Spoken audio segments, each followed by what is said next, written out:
Good afternoon and welcome to researchEDHome. Stay tuned to the only station that counts.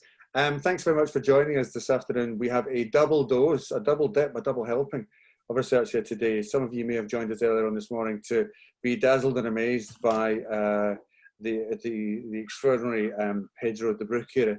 And today we wanted to try and see if we could squeeze as much goodness as we could.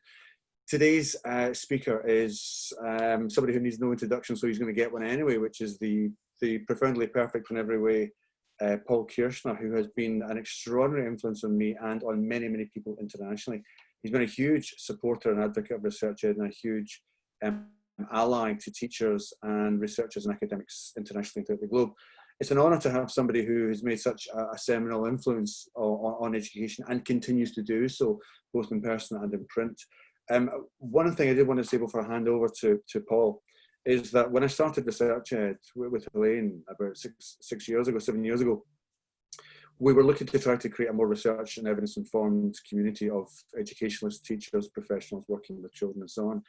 And one of the things we were hoping for would be that a book such as Paul's would come out, which is called How Learning Happens, which he co-wrote with Dr. Carl Hendrick, I believe we're supposed to call him now. And it is genuinely one of the best books I've ever read for any educational professional. I recommend anybody involved in education read How Learning Happens. It contains 28 key seminal texts which have been unpacked and explained for their influence and impact in the classroom and how it can be used for educators worldwide. So please, please, please do look at that. I'm not being paid a cut of it. It's just a brilliant book to read. And with no further ado, I'll hand you over now to Paul Kirschner. Thank you very much. Okay. Thank you very much, Tom. I'll go over and start immediately in sharing what I'm presenting. The most important thing is that I'm going to try, which is not easy for me, to keep my presentation to 15 to 20 minutes so that there'll be more than enough time for a Q&A at the end. Tom and Helene will be moderating that. So if you have any questions, put them in the chat box and they'll relay them to me at the end. I'm now going to try to share my screen. Is that working, everybody? Yes? As you can see, I'm not talking about distance education here. I'm talking about emergency remote teaching. Because of this corona pandemic, we're all going through a period that none of us has ever really experienced before. And that relates to both teaching and learning. Kids can't attend school and learn from home. Teachers can't attend school and have to teach at a distance. And this could last weeks or even months. Fortunately, online education offers a solution, but the instructional techniques involved aren't completely the same as what we do in the classroom during face-to-face education. What I'm going to be presenting today is based upon a book that I wrote with Tim Surma, Christel van Hooijwegen, Dominic Sluismans, Gino Camp, Daniel Muis, and John Catt will be publishing this in the fall. It's called Lessons for Learning, 12 Building Blocks for Effective Teaching. First, let me do a little bit of expectation management. Don't expect a model for teaching online. And don't expect a completely coherent set of steps a la Baruch Rosenshine. And most importantly, don't expect rocket science here, because I'm not a rocket scientist and I can't give you any rocket science. Also, you have to realize you're not creating true distance education, but as Chuck Hodges, Barbara Locke, and their colleagues call it, you're busy with emergency remote teaching. This is what an operating room theater looks like. And that's, for me, distance teaching. Everything is set up well. The whole pedagogy behind it is well thought out beforehand. What we're doing is this. We're in a war zone at the moment. And what we're doing is doing our best, not to save lives, but to save learning and save children. I'll now start with my tips. And while I was doing this, I realized I didn't have 10, but I had 11 tips. But I'll call this tip 0. And tip 0 is important to you to impress upon students who are trying to learn remotely, but have all of this distraction around them which they can cause them to not learn properly. You have to realize if someone doesn't hear something, they can't process it. And if they can't process it, they also can't learn from it. So the most important thing that you can think of at the moment is to try to impress upon them to get rid of all of these distractions. They're away, they're outside of your sight. You're not in the classroom. So try as well as you can to make sure that these weapons of mass distraction aren't available to your students or aren't being used. Okay, one by one. The first thing that's important is stick to the essentials. Beware of offering too much new subject matter and possibly concentrate more on maintaining previous learned subject matter. This advice is really powerful and good to follow because learning materials that you don't repeat are often forgotten.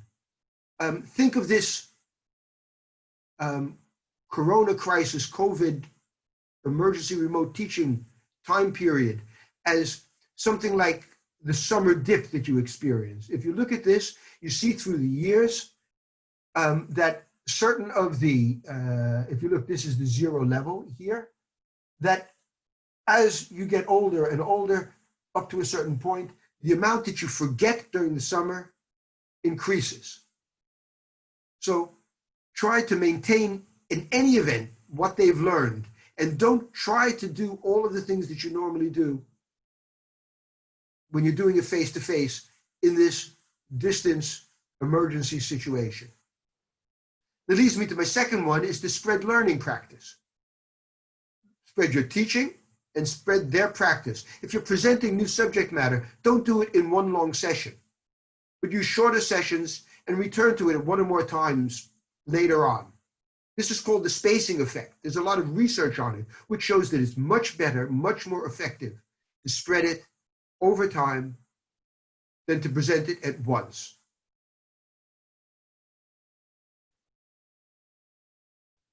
The next thing maybe seems evident, but often isn't. Obviously, the goals and expectations that you have and that you've set are for you as a teacher very clear.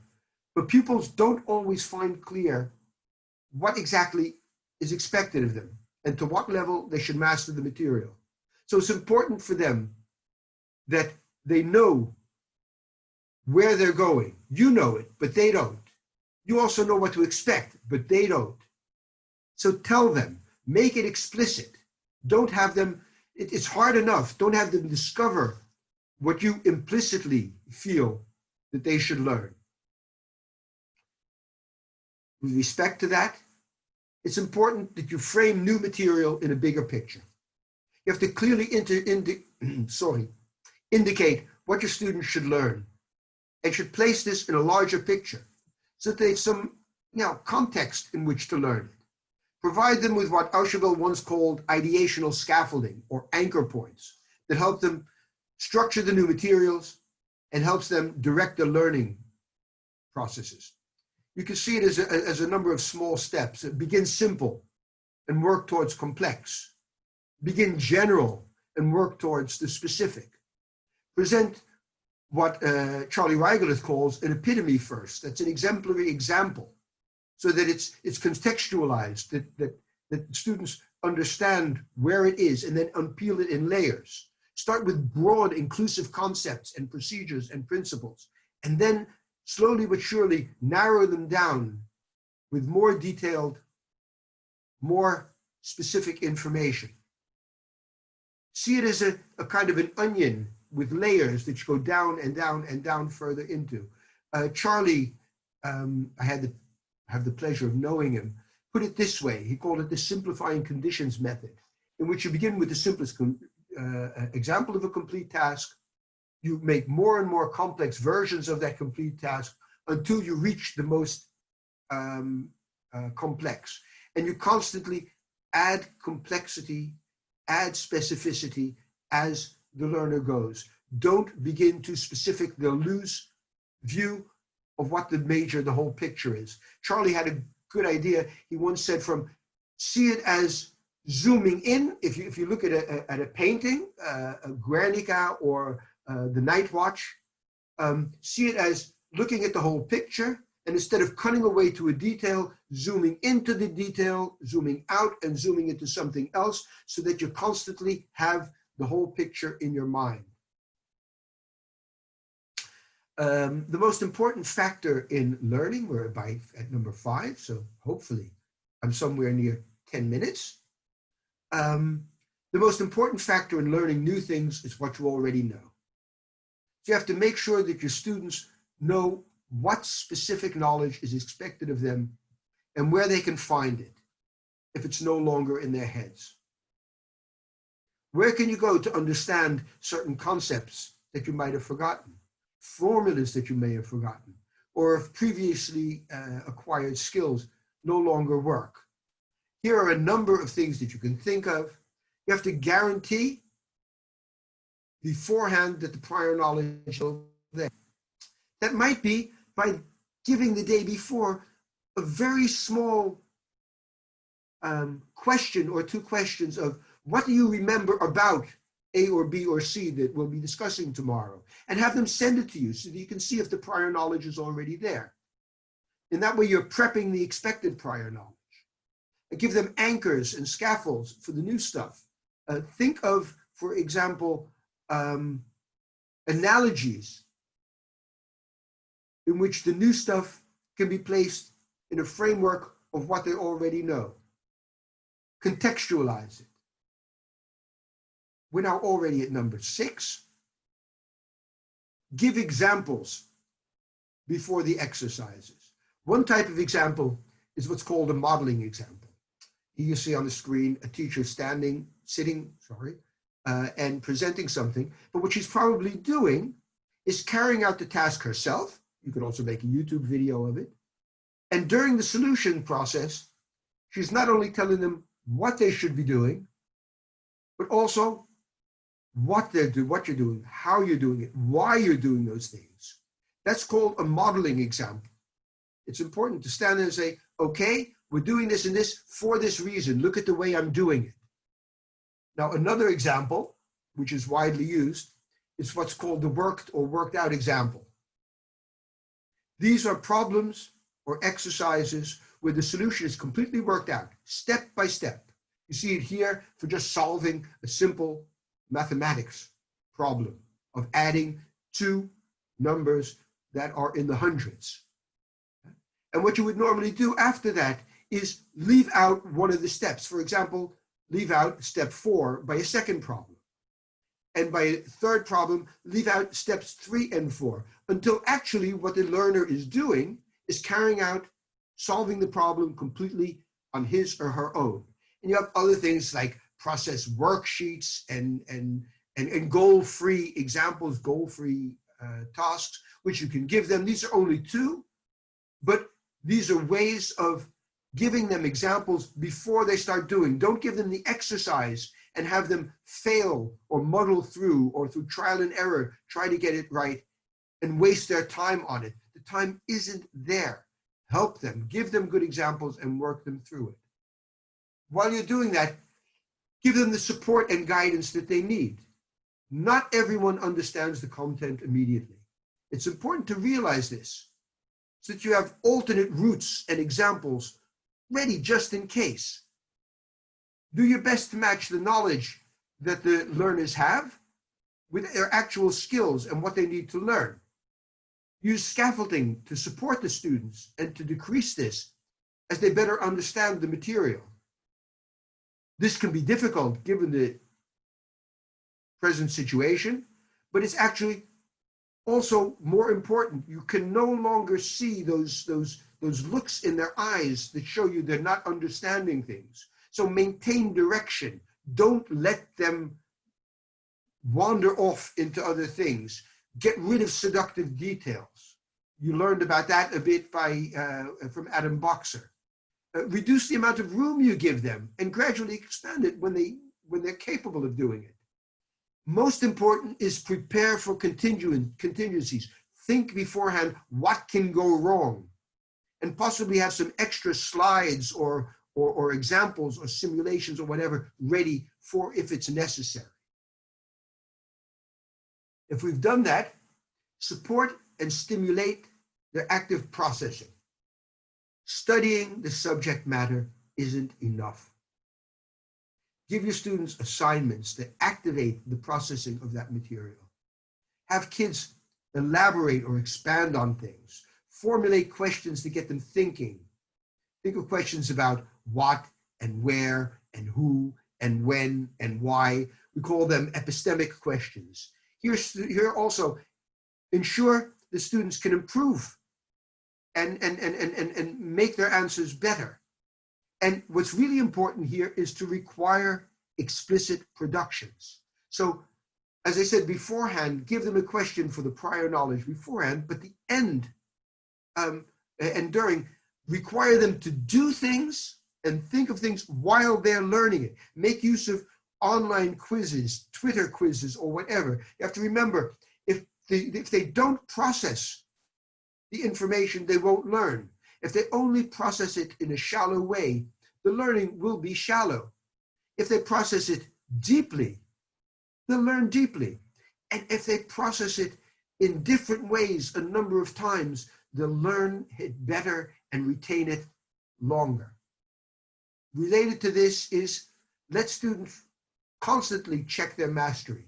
Make use of things. Have your students, after practicing, complete practice tests to check if they've mastered the learning materials. We know from research that this retrieval practice leads to better learning and retention, a lot better, for example, than rereading the material.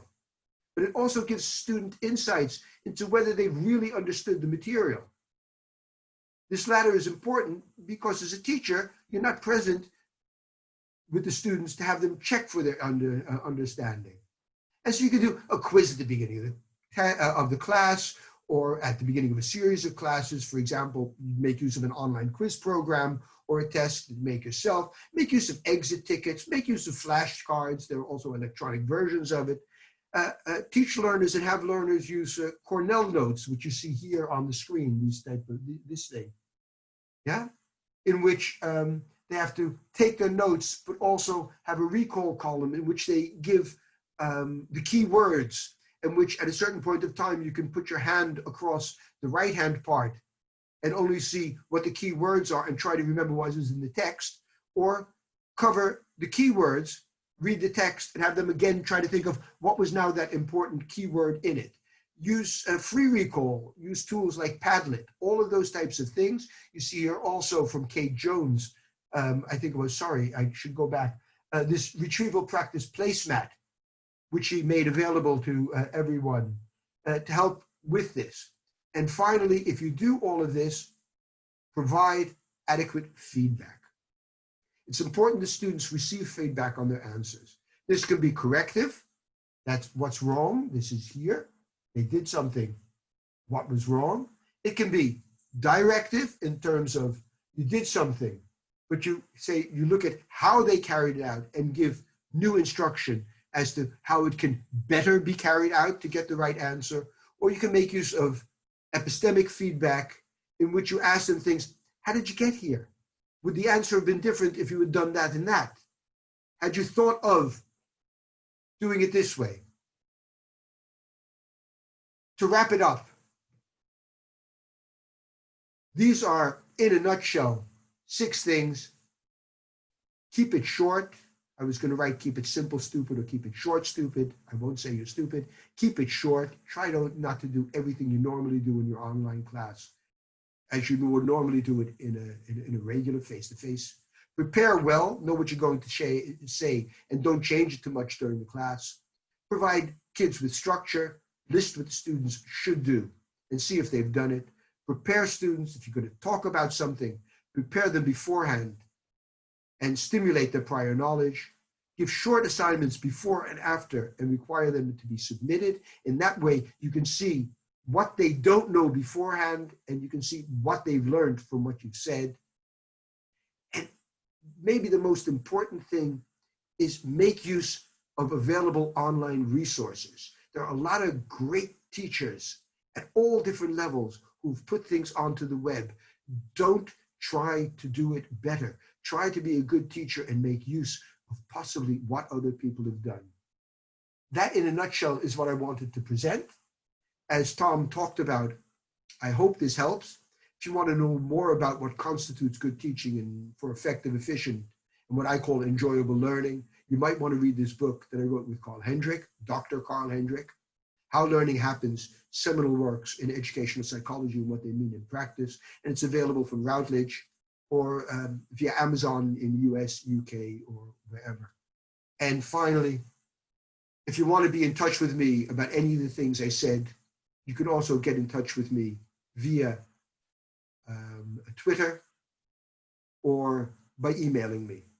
I'm fairly obsessive compulsive and tend to reply very, very quickly. And now, if I do it properly, I'm now going to stop the share and you'll be able to see my bald head again. Is that the case? Hello? Yes. Yes. Can you see me? Captain Picard, your head is back. Thank you very, very much. You're welcome. It's good. And it's good to see you back in Star Trek, I might add. Paul, and there's your Earl Grey hot. Yeah, definitely. Paul, it's been an absolute pleasure listening to you as ever. You promised us 20 minutes and you wanted to try to aim for 20 minutes. I'm afraid to say you were exactly 20 minutes there. So you remain scandalously punctual, if nothing else. Obsessive compulsive is the other word. For me, it's CDO because the letters aren't in the proper order. We have a polyglot audience, don't worry. Because you wanted to spend a lot more time on questions, it was quite important to me that the questions came through, and we were, the first 5 minutes there was nothing, and we thought, oh well, this is going to be a very long pause. But we've now been inundated with questions, so I'll start passing them on to you if I can. There was actually one question which kind of came out to me. Out of all of these principles, is there one principle which you think is uppermost, or should be prioritized by people? Ooh, that's kind of like, which one of your children do you like the most? I think the most important for me would be to keep your lesson short. You can do all of the other things, but if you're trying to keep your students at what age engaged for 45 minutes, 50 minutes, while looking at a screen, while you're trying to prevent them from Instagramming, WhatsApping, emailing, whatever in the background, your chances of them concentrating on you and keeping their concentration on you and what you're saying and what you're doing is much greater if you give it to them in shorter bursts than if you give it to them in one large burst. And I don't know how the school days are arranged and if you could do it that way, but I would say it's better to give 15 minutes, 10 to 15 minutes in the morning and 10 to 15 minutes in the afternoon than 35 or 40 minutes once a day. You'll keep them more alert. You'll have them more on target and more focused. It also gives you a chance in between to do things like spaced practice. If you've done it in the morning and you do it then at the end of the day, you can make use of retrieval practice at the end of the day for what they had in the morning, which spaces the practice, makes use of retrieval practice and all of the other things. So I know it's a long question, but I think it's self-defeating if you try to do a normal class session in online. And that's why I also try to limit this to 15 to 20 minutes instead of giving the usual keynote of 45 to 50 minutes. I think that's very apposite and probably very important for many teachers. I mean, I guess principally many people who will be watching and listening to this today will be educators. What I think is fascinating is the way in which parents and traditionally non-educators are obviously being forced into a homeschooling environment themselves. And what we see in the UK particularly, I don't know how this is reflected abroad, is there's been quite an outcry among some people for parents demanding more Zoom lessons from teachers, more synchronous teaching, I suppose. But you wouldn't necessarily advocate a full teaching day in that kind of way. No. What it actually do is advocate shorter things. But as a teacher, what you can do is send the parents tips on how they themselves can work with their kids. Parents don't know things like make flashcards or Quizlets or retrieval practice. They think, okay, you read it and you reread it, which doesn't work, or make use of highlighters and things like that. So they don't have all of the knowledge that a teacher has. So what you can do as a teacher is what you might do normally in your 45-minute session. You say, okay, kids, do this, do that, or the other thing. Send it to the parents, and so that the parents are there and have the tools that they need, because they're not teachers, they're not pedagogues, they're not content area specialists. Help them by devoting some of the time that you would normally devote in the classroom or to preparing a good lesson to preparing parents to work with their students. Give the parents a quiz at home that they can give to their children to see whether or not they've learned it. Give them something that they should read aloud to their children with 4 or 5 questions that they can answer, that they can ask their kids, and what the answers could or should be. Those things that they normally do themselves, help the parents to do it. And don't just like you don't want to throw your children, your students, into the deep end of the pool without any life preservers. Give the parents the life preservers that they need. It's not like, okay, they're parents so they can do it. They can't. You've learned. You've gone to school. You've been taught how to be a teacher. These parents haven't even been taught how to be a parent. And if you are a parent and you know that you don't make the same mistakes with your second kid as the first one, I always say you should rent a kid beforehand so you can ruin it and do it well the first time. You make different mistakes, yeah. You don't know how to be a parent, let alone you don't know how to be a teacher. Yeah. So help the parents. Don't succumb to fill a full day with Zoom lessons for that kid. Yeah, that's very apposite. Thank you. Question here from Sarah. She says, with regards to tip 5, how can you build on existing knowledge if learning is fragmented in students' environment? For example, they may not be able to follow every session, etc. I mean, that's...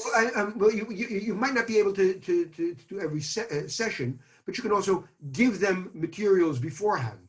Yeah. For example, if the prior knowledge should be, if you want to, let's say, do that thing with adding up 2 3-digit numbers. Yeah.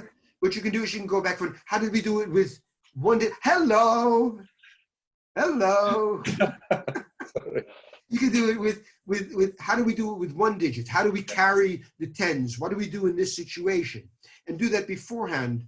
You know, that it's fragmented doesn't make it harder. It might actually make it easier because you can do it at a more detailed level. You can pick up the prior knowledge. If you're going to be discussing something for an hour, you'll probably need more prior knowledge by the student than if you're only doing a lesson for 10 or 15 minutes. So you can concentrate on that beforehand.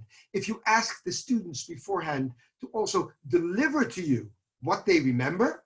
Now, if they don't remember anything, then you know that. But if they go online to find that, kind of like, look how much I remember and how good I am, you've stimulated them to retrieve the prior knowledge or look it up or find it somewhere else. So you're doing it, and you only have a small amount that you're dealing with in that session, so you can be very specific as to what prior knowledge is necessary for this lesson that I'm giving to you.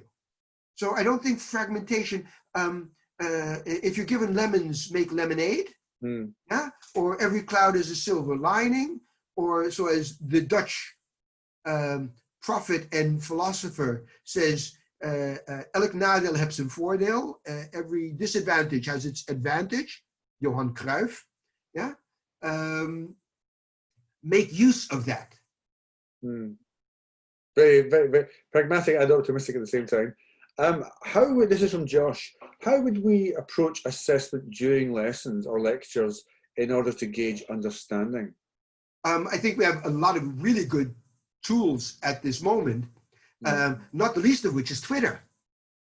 I mean, if you know what you're going to be presenting beforehand, and you have it ready, it's very easy to give a Twitter poll and have students give an A, a B, a C, or a D. And that doesn't have to be just a knowledge question. That can be a thinking question. Yeah, that can be an application question in which they have to think about it. Give them a minute or two to work and think about it and say within, you have 2 minutes to do it, then give your answer here and choose what you think is the best alternative. And you can then see it in real time, because you won't be able to see 30 faces and discern the quizzed looks on children's faces if you have 30 faces in a Zoom. But you can very easily, what people like to do, for example, at universities and things, is make use of different programs in which you can make use of your cell phone in order to give a quiz online or do polling and things like that. Now you have this possibility of doing that. And as a teacher, you can see how much is understood and how much isn't. And if there's 1 or 2 children that give the wrong answer, okay, afterwards I'll say, well, like, if you got this wrong, please contact me about it. We can talk about it. But if it's 20 of the 30 children, that means you have to go into it more deeply or give another example or something like that. So it's something that you often can't get in real time. But if you make use of things like what is it? The type of whiteboard that Adam made use of, yeah. And you ask students children during the lesson from, okay, what is this? And they put it up and they show it to you, yeah. Then you can see at a glance how many of the children actually understood it and how many didn't, and where the problems lie. Now you can do the same thing with the electronic things that we have. Make use of it. If you don't know what you should do, contact other people. Go on Twitter and ask colleagues, how do you do it? How do you check during the lesson? What tools do you use? What are the easiest? What are free? What are, those types of things. But they're there and they're easy to use. Thank you. There's a question here about the emotional impact of the current situation. This from Anna Shaw. With studies showing that we can't retain some of what we're learning in a time of stress, yes, how can we try to help with that aspect of this emergency remote learning? Well, that's hard for me to answer because I'm not a social psychologist. I'm a cognitive psychologist. But I think the most important thing is to have the children understand that they're in a different situation, that it's not the same as what it was, that the way of examining things, testing, is going to be different, that you'll give them the benefit of the doubt if you see that they're attending and working on it, that that it's probably not going to be the same and they're not going to be learning in the same way. Reassure them so that they don't have, on top of all of the stress of COVID-19 or Corona or whatever you call it, and the lockdown situations and stressed out parents and things like that, reassure them that the situation is different and that you understand it as a teacher and you're going to help them through it. Other than that, I can't say anything because I think you'd need to talk to a different type of psychologist, and I don't suffer from the expertise generalization syndrome in this. That's not my area of expertise. So maybe it would be nice to have a researchEDHome with a social psychologist or a child psychologist to deal with how do you deal with children's stress in learning. That might be a nice thing to try to do for the teachers and the parents because they're dealing with that. Yeah, no, we'll get the researchED elves onto it immediately. Okay. This one's from, thank you, Paul. This one's from Tom, forgive me if I'm saying this wrong, Tom Kuij. Would you recommend pre-teaching, brackets, flipping the classroom, where students prepare a subject before the lesson, perhaps by doing reading and or watching instructional videos? Yeah, that's a possibility, but flipping the classroom or pre-teaching or whatever you want to call it is a lot harder than people think that it actually is. One of the prerequisites of flipping the classroom is that you have to be 100% sure that what you're giving the learners to do beforehand can and will be done and can be understood. Otherwise, you're giving something beforehand and then you're spending the whole time when you're online with them explaining what they should have learned from what you gave them. So what you often see with pre-teaching or flipping the classroom is that people give their students things that are at a too high level of abstraction or too difficult to be understood.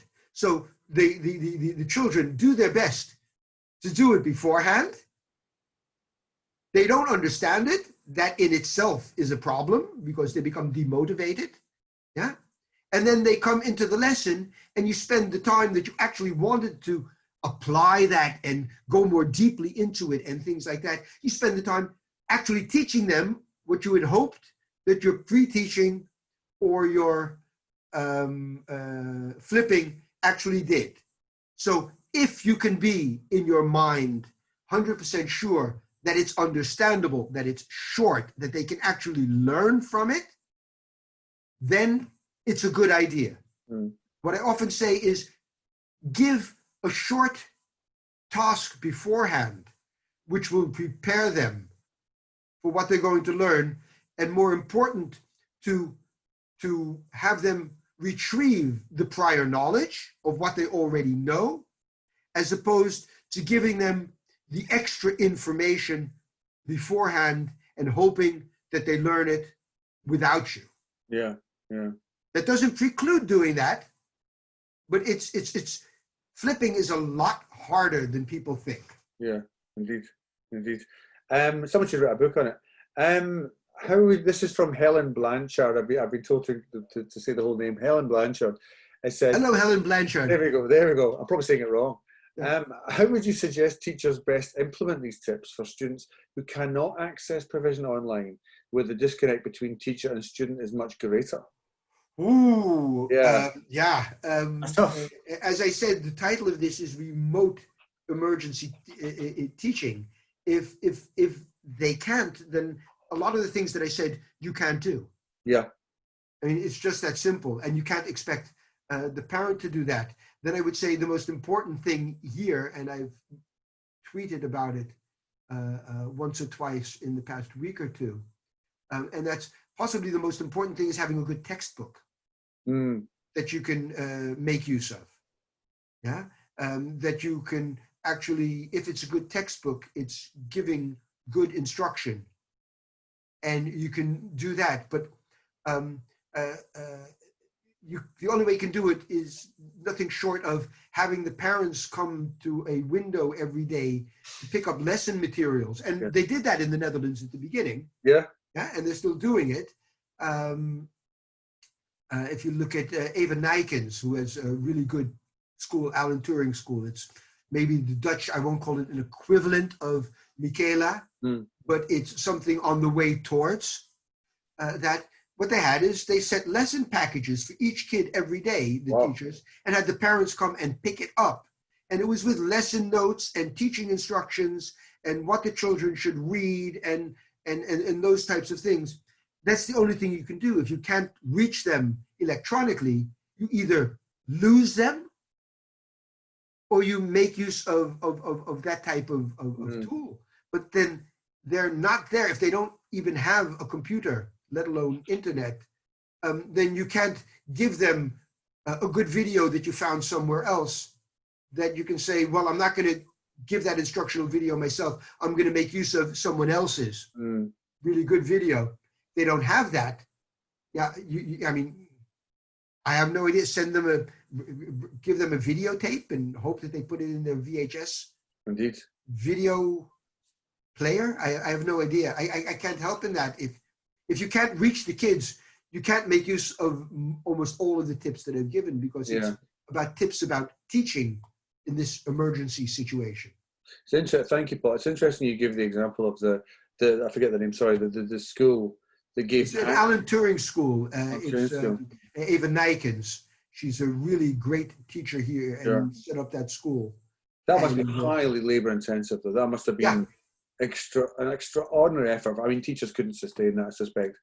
No. scale, but my God. I think the teachers at Michaela could do that.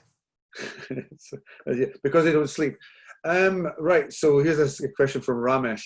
How much time Ramesh who? Just Ramesh. Just, oh, okay. He's a mononym. Okay. He's like Madonna. Yeah, it's like Kinshuk. Well, of course. Yeah. Or Kirschner. How much time should we expect students to spend working on one subject at home if, say, they have 2 or 2.5 hours a week at school? Any thoughts on that? No, as I said, keep it short. Yeah. Maintain. I mean, I've seen all of these rules of thumbs, like in first grade they should have 5 minutes of homework, and in second grade they should have this and this. I can't give an amount. I'd say keep it short, and keep it simple, and concentrate primarily on maintaining. And while you're maintaining, add some new things that it's contextualized in what they all know, and realize and accept the fact that you're not going to be able to do the exact same thing in this remote emergency teaching situation as you normally do in a classroom situation. And any rule of thumb that I would give would be, as we say in Dutch, sucking it out of my thumb. I have two. We say I have two information sources: my right thumb and my left thumb. I can't give it. Keep it short. Keep them on focus. Naturally, as they get older, you can devote more time to it. But really, don't fall in the trap of thinking you can give a 45-minute lecture, an interactive lecture online, and that you won't lose 80% of your students. Yeah. Okay, thank you. Here's perhaps a slightly odd one. One from Jeff Vaughan. He's asked, "Thank you, Paul. What advice would you have for HE undergrads at this time?" HD, human development? No. What? High definition. No, HE. I presume that means higher education, undergraduates at this time. I think teachers of higher education undergrad should do the exact same thing. Yeah? Yeah. Their teachers, their instructors, their professors should do the exact same thing. The problem is, while I assume that quite a number of teachers at the elementary and secondary school level have a notion, a vague notion, maybe even a good notion of a lot of things that I discussed, and say, well, I do this already, or as I said, it's not rocket science type of thing. I think that quite a lot of higher education instructors might not, because the emphasis to become an instructor at a university, you often don't need the educational background. It's considered more than enough that you have the domain-specific knowledge that you should have to do that. So a number of these things might be, like blasts out of the blue for university teachers. They're used to giving these long lectures and things like that to hundreds of students at a time. It's important for them to realize that all of the things that I said here aren't only for elementary or for secondary. They're as important for higher education, and they're as important for students in higher education who are in training to become teachers, because they can make use of all of these tips when they're back in the new normal, whatever that may be. Sure. In the future. Think about, okay, so from Christian Turton, I should point out at this point, we've got dozens and dozens of questions, far too many we could possibly answer. But perhaps in the last 10 minutes we'll go to a quick fire round, but we'll see how we do for time. Yeah, quick fire is hard for me, but that's what I'm not for the questions, more for the answers. Yeah, give me just yes and no, Paul. That's all. Okay. From Christian Turton, I'm so glad you mentioned the feedback, as I think this is something that's been missed in many cases. Do you have any recommendations for structuring feedback to be very clear in this context, in this emergency context? Yes. What I'd say is, as I said, there are 3 different types of feedback: corrective, directive, and epistemic. I think in this type of situation, directive is the most important.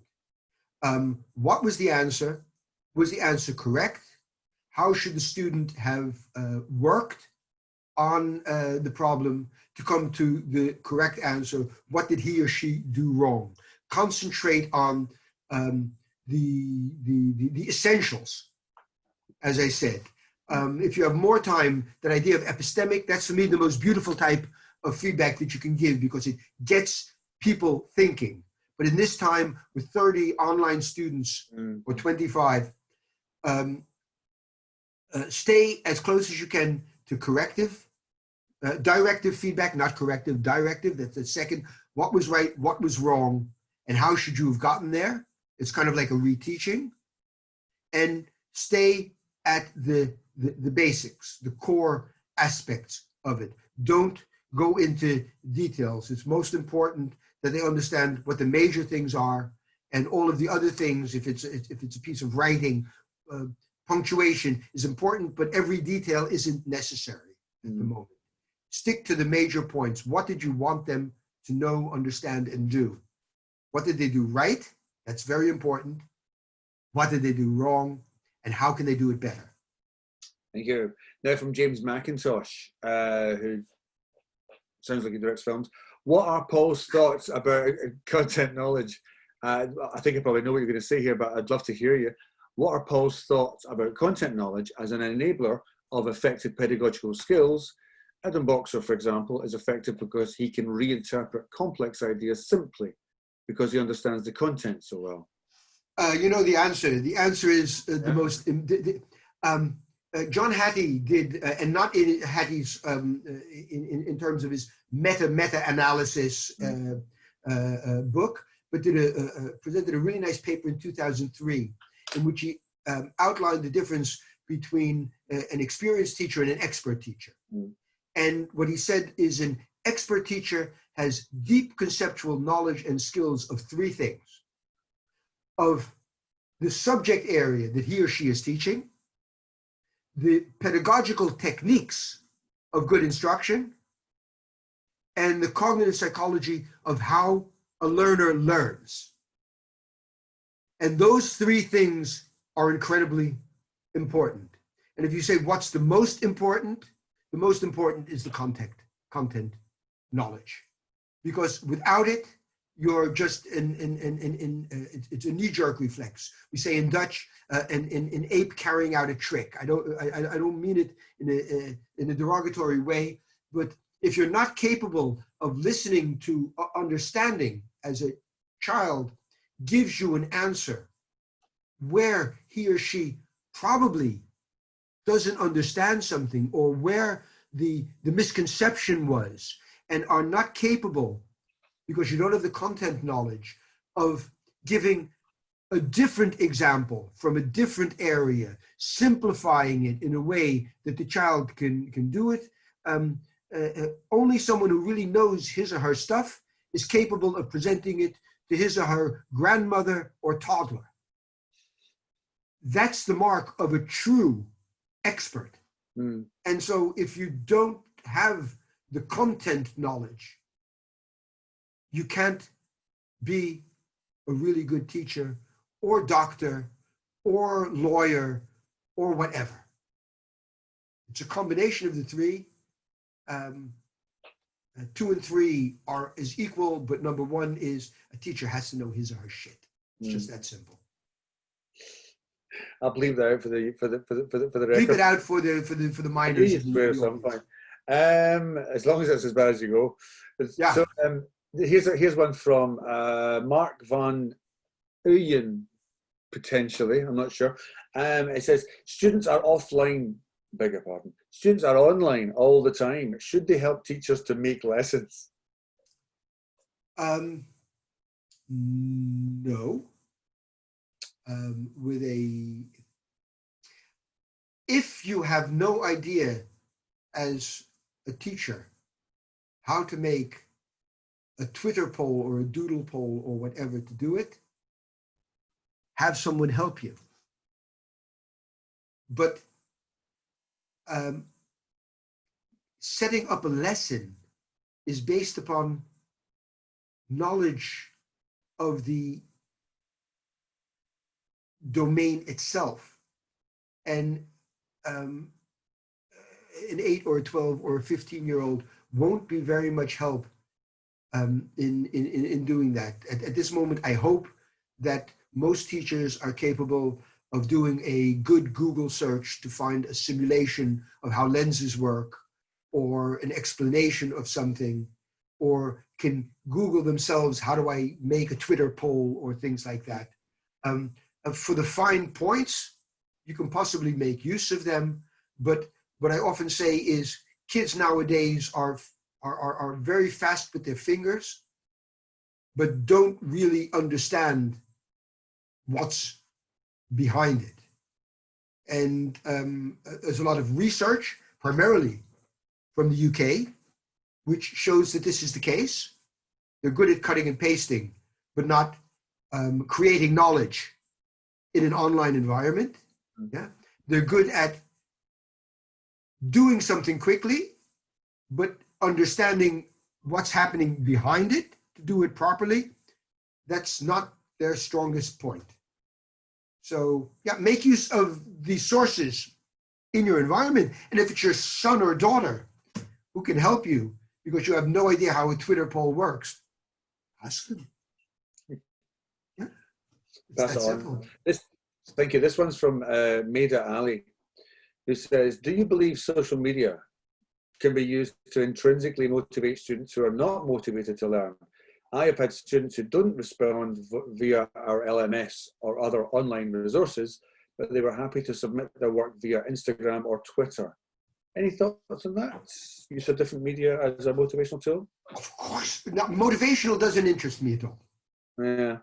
What I often say is, and I give lectures on this, motivation doesn't lead to learning, doesn't lead to success. Success leads to motivation. Yeah. If your students are more adept at doing something in Instagram and are capable of carrying out the assignment and showing you that they understand it with Instagram, why would I ever think of not allowing them to deliver it in that way? If the medium allows them to do that. I mean, if I want them to write 1 or 2 paragraphs to see whether or not they can write in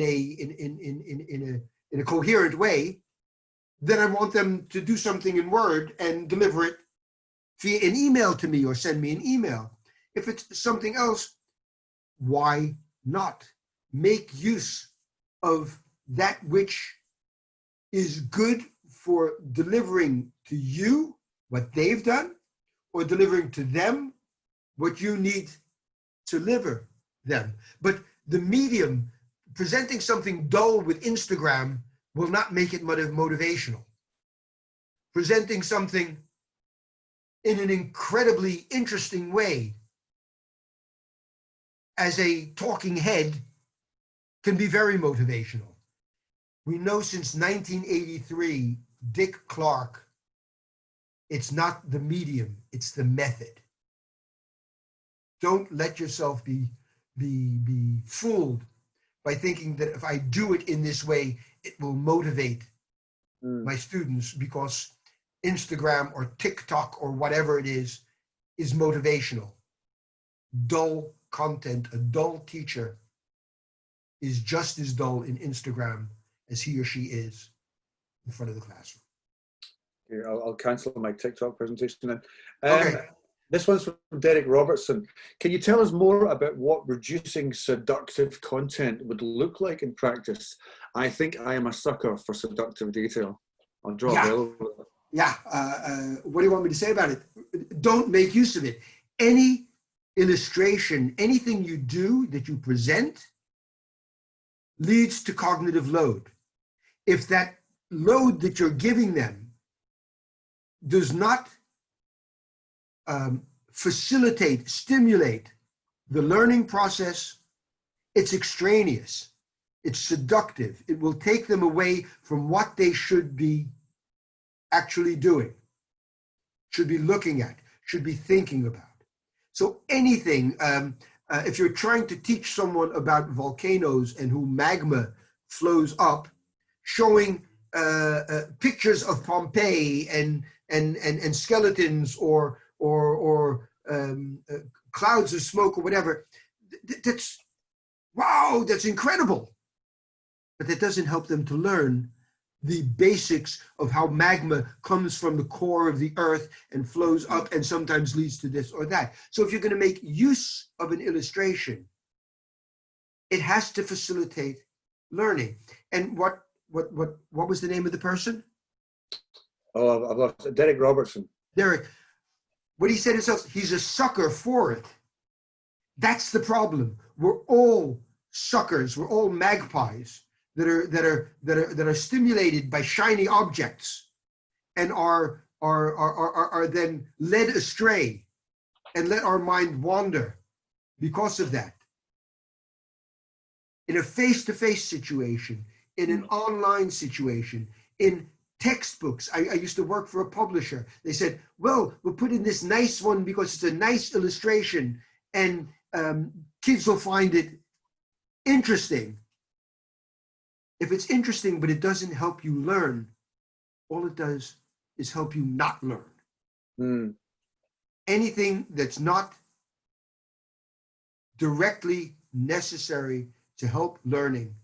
It doesn't say, don't only present words, choose things that help you to learn. Don't make texts that are Christmas trees with all types of colors and fonts and sizes and things like that. Don't present illustrations that have nothing to do with what's actually has to be learned.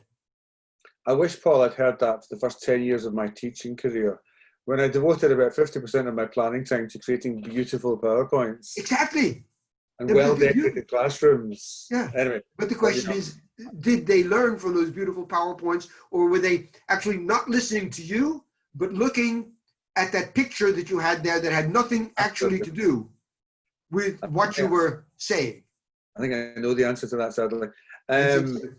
You know, when especially younger children laughing and pointing at your diagrams. Anyway, there was an interesting question here, so I skimmed down it. When students return, this is from Helen, but a different Helen, I think. I'm not sure. When we return to school, we will have a big gap in knowledge between the students who have engaged in online learning and those who haven't. Do you have any suggestions of how we can bridge this gap when we eventually return to the school? We've got 2 minutes left on the clock, so let's see what we can do in that. I think the most important thing at the beginning, when they return to school, is to determine where they are at that moment, and then to take the necessary steps to reduce that gap. That's the most important thing, because we can't assume that they all know what they should have learned. We can't assume that in September, even if they've had a summer vacation, that they all know what they knew on the last day of school, on the first day. It's more important now than ever to, at the beginning of the school year, to stick that dipstick into the oil pan and see how much is still in it and how much isn't, and to understand the discrepancy between what they could have learned and what they actually did learn, and then take the necessary steps, because there's no one-size-fits-all way to do that. I think Pedro talked this morning actually about what you do after the lockdown. Mm-hmm. Perhaps we should have had these presentations on next time. Paul, I've had several requests here. Would you be able to put your last slide up for people to get in touch with you? Is that possible? Yes, I can. That means it's more than welcome to go back. But now I have to go to that thing called share screen. Share screen, that's the one. And then going to this one. Is that what you wanted? Yeah, that's the one. That's the one. Yeah. Listen, Paul, that has been, I think we're coming up to our hour now, and we're probably going to get chucked out by the cyber bouncers. That has been a profound pleasure. There have been dozens more questions we couldn't answer. I couldn't ask you. But what's been lovely to see is that in amongst all the questions, there's been lots of comments from people saying how much they've enjoyed it and how much they enjoyed your answers that you gave. Paul, it's been a delight to have you once again. I hope to see you again in happier times, face-to-face or otherwise. I hope the rest of your day goes well. Hope the rest of your week goes well too. No doubt we'll have lots of people asking further questions. Your video will, I believe, be available online in a couple of hours for people to view. People have been asking if they can possibly access your slides. We'll have yes, no problem. I'll send it to you and Helena. It's been a pleasure for me. You know, I love you, Guy. That's just that simple. And I go through walls and fire for you. Yeah, you're an incredible person. It's great that you're doing this. It's beyond words, so I won't even try to find words for it. I will send you and Helena a PDF of my presentation, and people can make use of it. It's absolutely no problem. If people want to get in touch with me afterwards, please do.